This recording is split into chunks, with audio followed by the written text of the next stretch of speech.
Hello friends, in this lecture we are going to discuss about the liquid junction potential, its origin, elimination and determination process. So we have to discuss liquid junction potential. So first of all we will see what is the definition for liquid junction potential.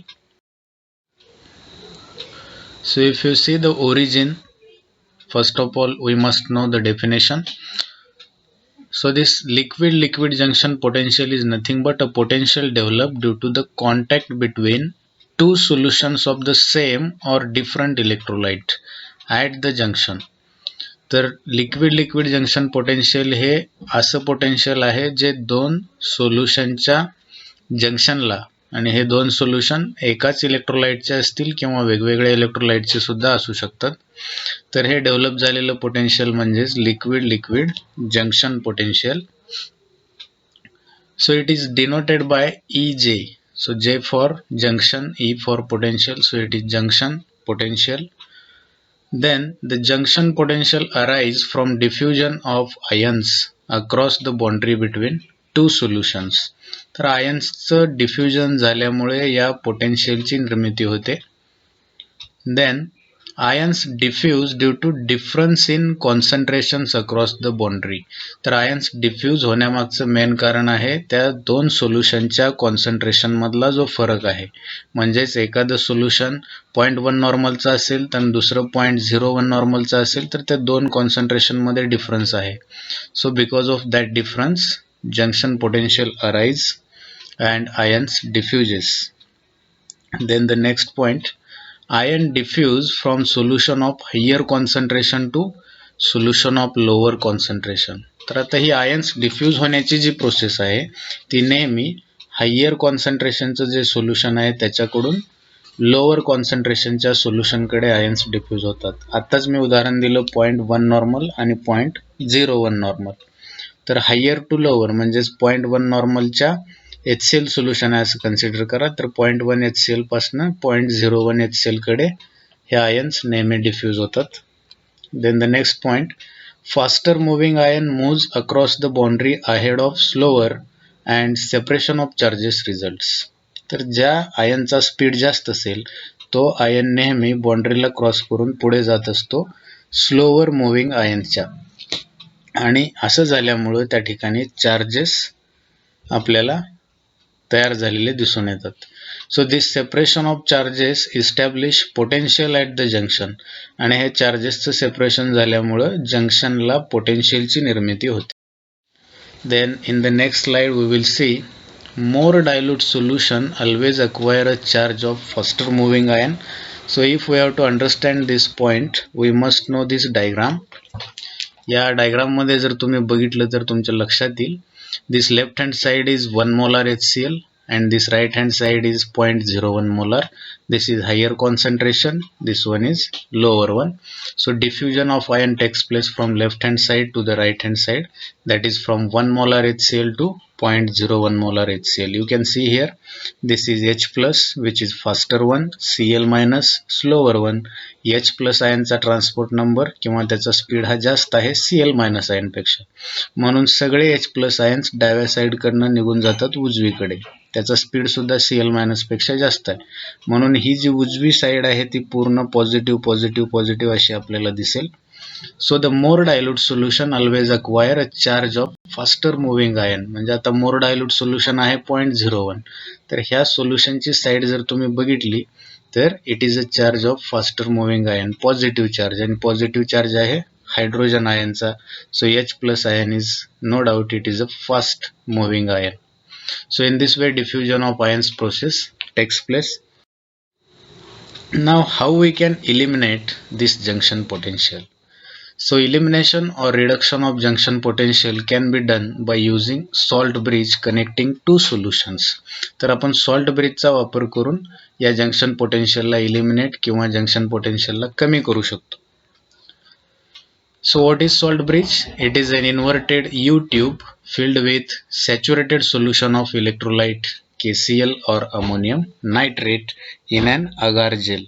आगार जेलमध्ये KCl किंवा ammonium नायट्रेटच्या saturated सोल्युशनचा वापर करून inverted U shaped, उलटी जो shape आहे यूचा तो उलटा असतो, तर त्या प्रकारची ट्यूब असते काचेची आणि त्यामध्ये KCl किंवा अमोनियम नायट्रेटचं सॅच्युरेटेड सोल्युशन वापरलेलं असतं आगार जेलमध्ये. So such kind of construction is nothing but salt bridge. Then in the next point, so this application is based upon two properties of the electrolyte. तर दोन प्रॉपर्टीज वरती depend आहे इलेक्ट्रोलाइटच्या. त्या कुठल्या कुठल्या दोन प्रॉपर्टीज आहेत हे आपल्याला बघायचं आहे. So the first property is ions of the bridge electrolyte, for example KCl, should be present in excess over the ions present in electrode compartment. म्हणजे इलेक्ट्रोडचा जो कंपार्टमेंट आहे त्या ठिकाणी असलेल्या आयन्सपेक्षा ब्रिजमध्ये जो इलेक्ट्रोलाइट यूज केलेला आहे तो कितीतरी प्रमाणात जास्त असला पाहिजे, जेणेकरून मॅक्सिमम जो करंट फ्लो होतोय तो या फक्त आणि फक्त KCl मुळे झाला पाहिजे. तो पॉइंट तुम्ही पुढे बघू शकता. So that they will carry whole of the current across the boundary. म्हणून इलेक्ट्रोलाइटची जी पहिली प्रॉपर्टी आहे that is it must be present in excess. कुठला इलेक्ट्रोलाइट? जो आपण सॉल्ट ब्रिज मध्ये यूज करतोय. Then the next point or the second characteristic or property, ionic mobility of both the ions should be nearly equal. म्हणजे जे solution किंवा electrolyte आपण वापरतोय KCl किंवा अमोनियम नायट्रेट, तर दोन्ही आयन्सची मोबिलिटी जी आहे किंवा स्पीड जी आहे ती जवळपास सारखी असली पाहिजे. त्या दोघांमध्ये डिफरन्स नको आहे. तर हे सारखी स्पीड असल्यामुळे काय होईल, त्यांचे ट्रान्सपोर्ट नंबर सुद्धा इक्वल येतील, जवळपास सारखे येतील. Under this condition liquid liquid junction potential is very small. शून्य नसतं पण एकदम कमी असतं.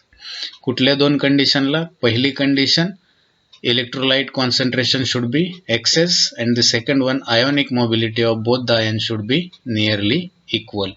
So these are the two conditions. In this way we can eliminate our junction potential or we can reduce it. Then the last point is of determination. So we have to understand first of all this derivation. You can see here in the first screen how we can determine the liquid junction potential. So liquid junction potential can be determined as follows. EMF of the cell with transference is given by, you can see here, EMF of cell with transference is always sum of EMF of the cell and junction potential, where EMF of cell small t ने indicate केलेला आहे कंसाच्या बाहेर, that is with transference, and this EC is EMF of cell without transference. Now EJ, या EJ ला आपण कसं लिहू शकतो?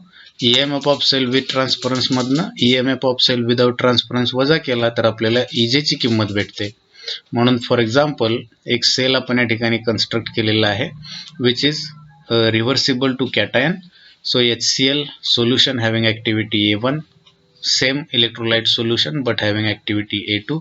So it is electrolyte concentration cell and hydrogen gas electrode is used here. So in this cell you can see. And the next point that is regarding determination. So it is EMF of cell with transference is equal to 2t minus 2.303 RT by F log to the base 10 M2 gamma 2 upon M1 gamma 1. So what is the difference you have to remember here? If your constructed cell is reversible to cation, that time transport number of anion is there. So you have to remember this point. And when the electrolyte concentration cell which is constructed, if it is reversible to anion, that time transport number of cation should be here, that is 2t plus, and EMF of the same cell without transference is given by simply EMF of cell is equal to 2.303 RT by F log to the base 10 M2 gamma 2 upon M1 gamma 1. So you have to put up both the values in the equation of EJ. So EJ is equal to 2t minus ही किंमत आपल्याला इथे ठेवायची आणि EMF of sale without transference ची किंमत सुद्धा इथे ठेवायची आणि दोघांची वजाबाकी करायची.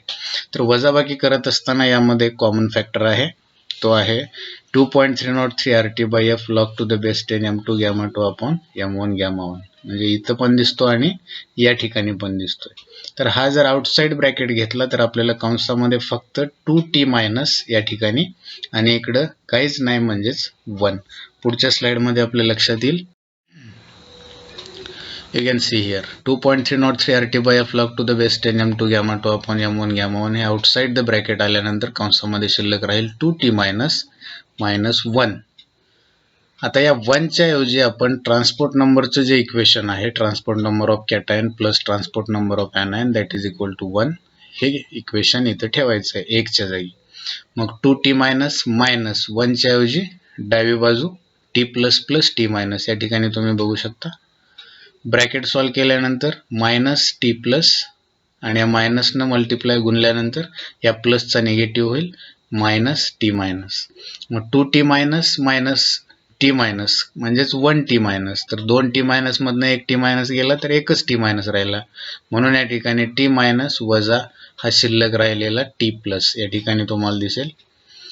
ही किंमत आपल्याला इथे ठेवून द्यायची आहे t मायनस t प्लस. ती कशाची किंमत आहे? 2t मायनसची. Okay, then if you put here the remaining part as it is 2.303 RT by F log to the base 10 M2 gamma 2 upon M1 gamma. तर या इक्वेशन कडे जर तुम्ही बघितलं तर तुमच्या लक्षात येईल की इथं transport number of anion minus transport number of cation. In the above cell electrodes are reversible to cation that is H plus ion. जर हेच रिव्हर्सिबल टू anion असेल तर 2t मायनस च्या ऐवजी 2t प्लस अशा प्रकारचे इक्वेशन आपल्याला वापरावं लागेल. You can see here if when now there are conditions when t plus is equal to t minus value of junction potential is 0. Because of this fact KCl is used in salt bridge, कारण दोन्ही आयन्सचा transport number जवळपास same आहे. Potassium आणि chlorine या दोघांचं जे transport number आहे तो जवळपास सेम येतो आणि त्याचं जंक्शन पोटेन्शियल जवळपास 0 होतं. So because of this KCl is used in salt bridge. आता जर का T प्लस हा लहान असेल T मायनस पेक्षा at that time EJ is positive आणि जर T मायनस लहान असेल T प्लस पेक्षा तर EJ इज ऑलवेज निगेटिव्ह. या किमती तुम्ही या इक्वेशन मध्ये ठेवल्यानंतर EJ ची किंमत पॉझिटिव्ह येते की निगेटिव्ह येते ते सांगितलेलं आहे. and if the electrodes are reversible to anion that is Cl minus ion then the junction potential is given by, इथं फक्त T मायनस च्या ऐवजी अगोदर T प्लस येईल आणि इथं T प्लस च्या ऐवजी T मायनस येईल आणि इकडं आपल्याला M2 गॅमा 2 असं इक्वेशन दिसायचं, त्याच्या जागी M1 गॅमा 1 येईल आणि या ठिकाणी M1 गॅमा 1 च्या ऐवजी M2 गॅमा 2 येईल. That is the change for whenever electrodes are reversible to anion. So in this way we have seen origin, elimination and determination of junction